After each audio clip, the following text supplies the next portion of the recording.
عباد الله الذين اصطفى. أما بعد، قال الله تعالى في القرآن المجيد والفرقان الحميد: أعوذ بالله من الشيطان الرجيم. بسم الله الرحمن الرحيم.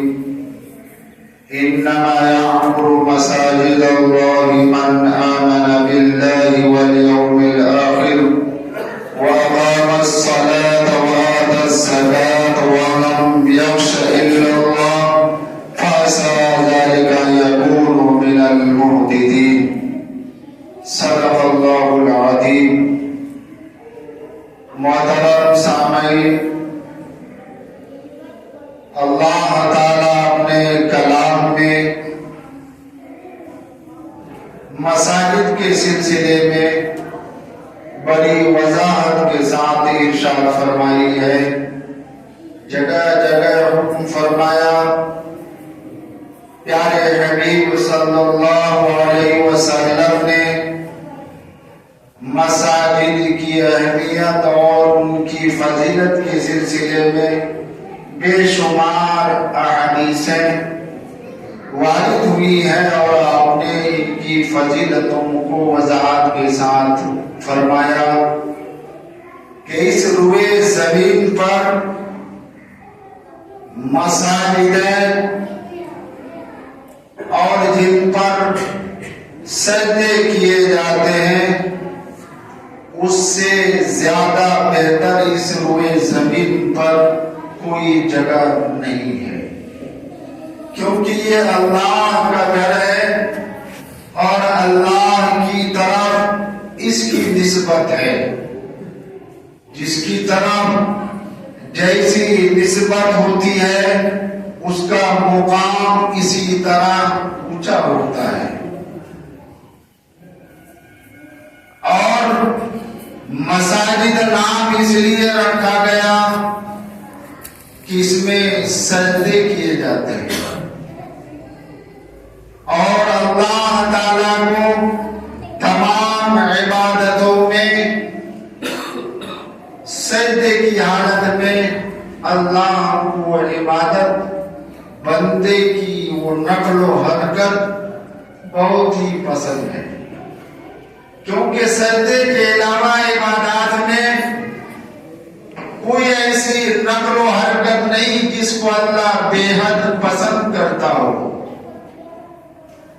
کیونکہ سجدے ہی وہ چیز ہے کہ بندہ اپنے رب کے سامنے اپنی اہمیت اور اپنی اچھی جگہ، جسم کی جو اچھی جگہ ہے، پیشانی، وہ اللہ کے سامنے جھکاتا ہے. اللہ کے سامنے جھکا کر بندہ عبادت کرتا ہے. اس نقل و حرکت کو اللہ بہت ہی پسند کرتا ہے. یہی وجہ ہے کہ جنہوں نے مسجدوں کی تعمیر کی اللہ اس کے لیے بھی جنت میں گھر بناتا ہے. اس لیے بھی کہ پیارے حبیب صلی اللہ علیہ وسلم نے ارشاد فرمایا کہ جن کا دل مسجد میں اٹکا ہوا ہو، ایک نماز پڑھ کر جاتا ہے، دوسرے نماز کی فکر اسے لگی رہتی ہے، مساجد کی طرف اس کا دل اٹکا ہوا رہتا ہے کہ کب پھر اگلا وقت آئے اور اذان ہو پھر میں مسجد کو پہنچ جاؤں. اگر جس کے دل میں یہ کیفیت ہوتی ہے، جس کا دل مساجد میں اٹکا ہوا ہے، تو اس کے بارے میں کہا گیا کہ کل قیامت میں حشر کے میدان میں ایسے شخص کو عرش کا سایہ نصیب ہوگا جس کے انسان کے دلوں میں یہ کیفیت ہوتی ہے. مساجد کی طرف اس کا دل اٹکا ہوا رہتا ہے، دل اسی طرف مائل رہتا ہے کہ میں نے ظہر کی نماز ادا کی، اب عصر کی اذان ہو جائے تو میں فوراً مسجد کو جاؤں، عصر کی اذان نماز پڑھ لی، مغرب کی اذان ہو تو پھر میں جاؤں، گویا اس انسان کے دل میں یہ رچا اور بسا ہوا ہے کہ مسجد میں کب اذان ہو اور میں کب حاضری دوں۔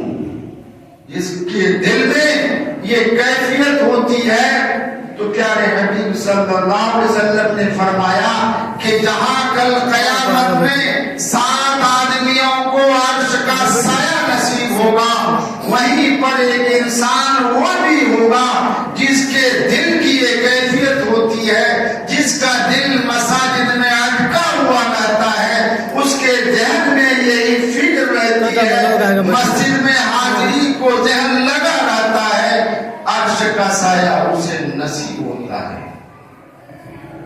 اس لیے کلام اللہ کی آیت کریمہ میں کہا گیا انما یعمر مساجد اللہ من آمن باللہ والیوم الآخر، مسجدوں کو وہی آباد کرتے ہیں جو اللہ پر ایمان لاتے ہیں، آخرت پر وہ یقین رکھتے ہیں، آخرت پر ایمان لاتے ہیں۔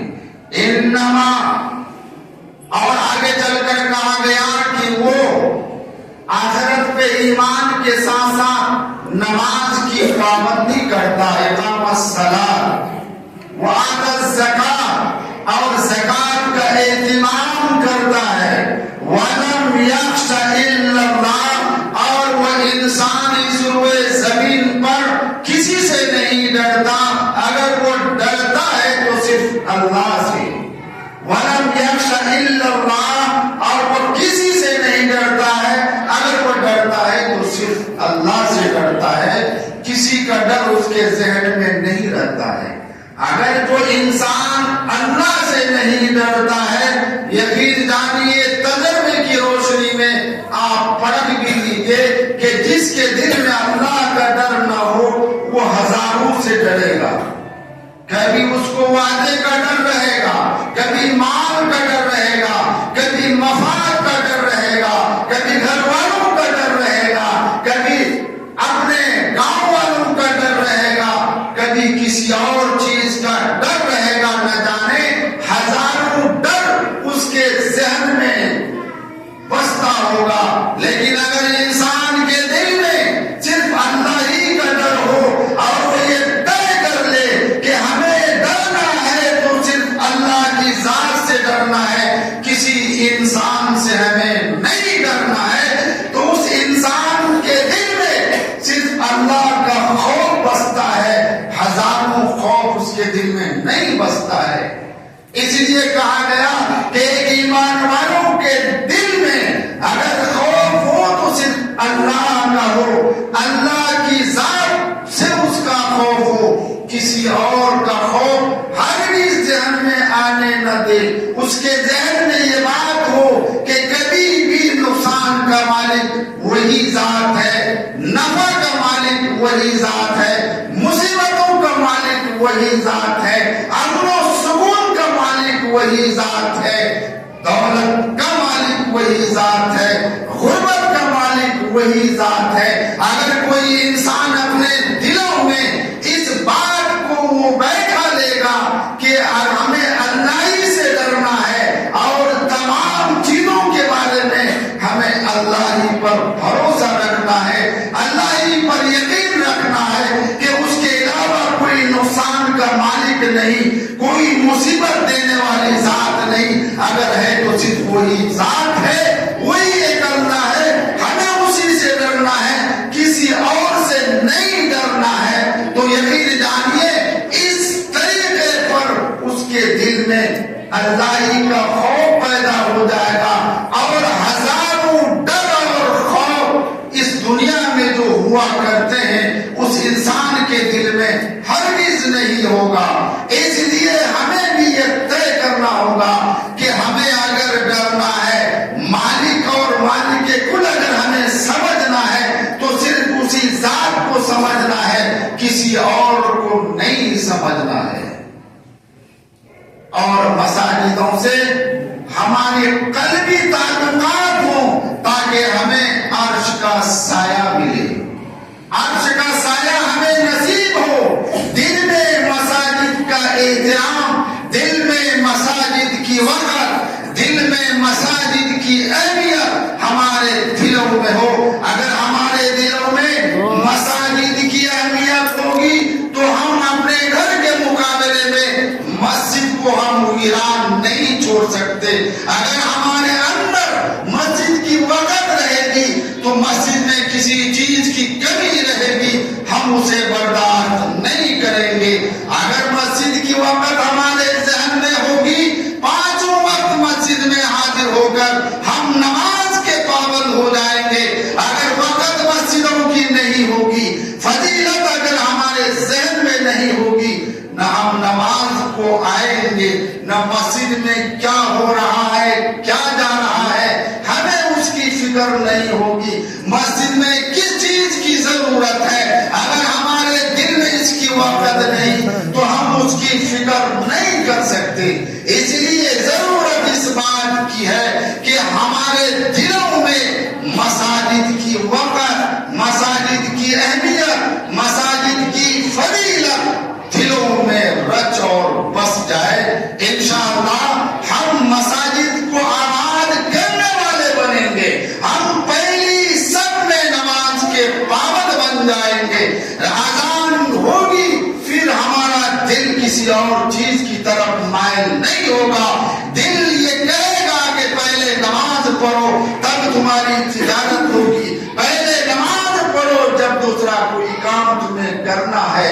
اگر وہ اہمیت وہ وقت ہمارے دل میں نہیں ہوگی، یہ کیفیت نہیں آ سکتی ہے. آج ضرورت اس بات کی ہے کہ مساجد کو ہم اپنے دلوں میں بسا لیں، ہم اپنے مساجد کو آباد کر لیں. نماز کے ذریعے، مسجدوں کی تمام ضروریات کے ذریعے اگر ہم اپنے مساجد کو یہ مقام دیں گے تو یقین جانیے اللہ ہمارے مساجد کو نقصان نہیں پہنچائے گا.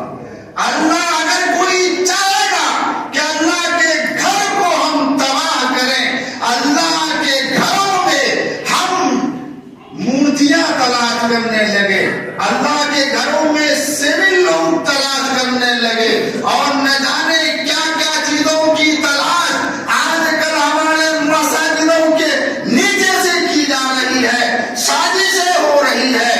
آپ اندازہ لگائیے کہ یہ حالات ہمارے سامنے اللہ کے گھر کے ساتھ، ہمارے مساجدوں کے ساتھ اس لیے ہو رہے ہیں کہ ہماری کمیاں ہیں کہ ہمارے دلوں میں مسجد کی وقت نہیں ہے. ہم پانچ وقت مسجدوں کو اپنے سردوں سے آراستہ نہیں کر رہے ہیں. اذان ہو رہی ہے، ہمارا دل نہیں تڑپتا. اذانیں ہو رہی ہیں، ہمارے دل میں کوئی حس پیدا نہیں ہوتا. آج اس بات کو ہمیں ذہن میں رکھنے کی ضرورت ہے کہ دلوں میں مساجد کی وقت رچ جائے، بس جائے.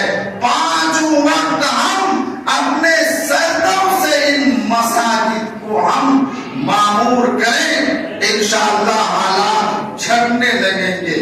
اور مسجدوں کے نیچے جو طرح طرح کی چیزیں تلاش کرنے کی کوششیں ہو رہی ہے، یقین جانیے ہمارے اعمال بد کا یہ نتیجہ ہے کہ ہمارے سامنے یہ حالات آ رہے ہیں، پریشانیاں آ رہی ہیں.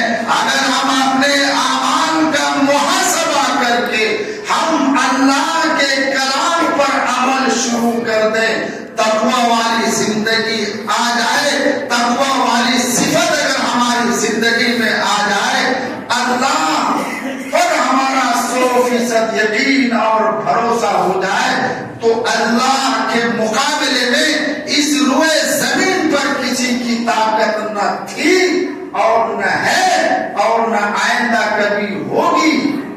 لیکن ہم اللہ کو راضی نہیں کر پا رہے. ہمارے اندر تقوی کی صفت نہیں ہے، ہمارے اندر متقی والی زندگی نہیں ہے کہ جو حالات ہمارے سامنے ہو رہے ہیں.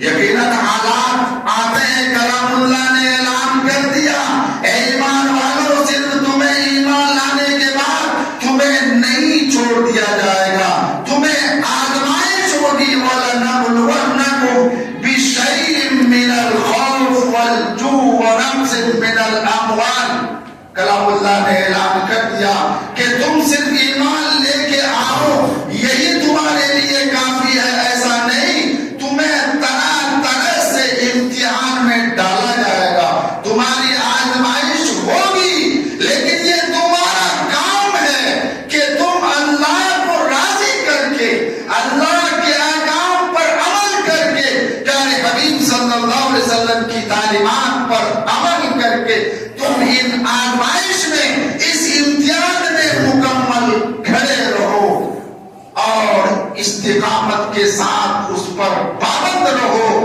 تو پھر تمہارے قدموں کو کوئی ڈگمگا نہیں سکے گا. نبیوں سے امتحان ہوا، انبیاء کرام کو آزمائش میں ڈالا گیا. پیارے حبیب صلی اللہ علیہ وسلم کے ساتھ آزمائش نہیں ہوئی، کون نہیں جانتا؟ کیا نبی گناہگار تھے کہ انہیں آزمائش کی ضرورت تھی؟ ہرگز نہیں. یہ اللہ کا ضابطہ اور رسول ہے کہ ایمان کے بعد تمہیں آزمائش میں ڈالا جائے گا، تمہارا امتحان لیا جائے گا، لیکن تمہیں امتحان میں کامیابی حاصل کرنی یہ تمہاری ذمہ داری ہے.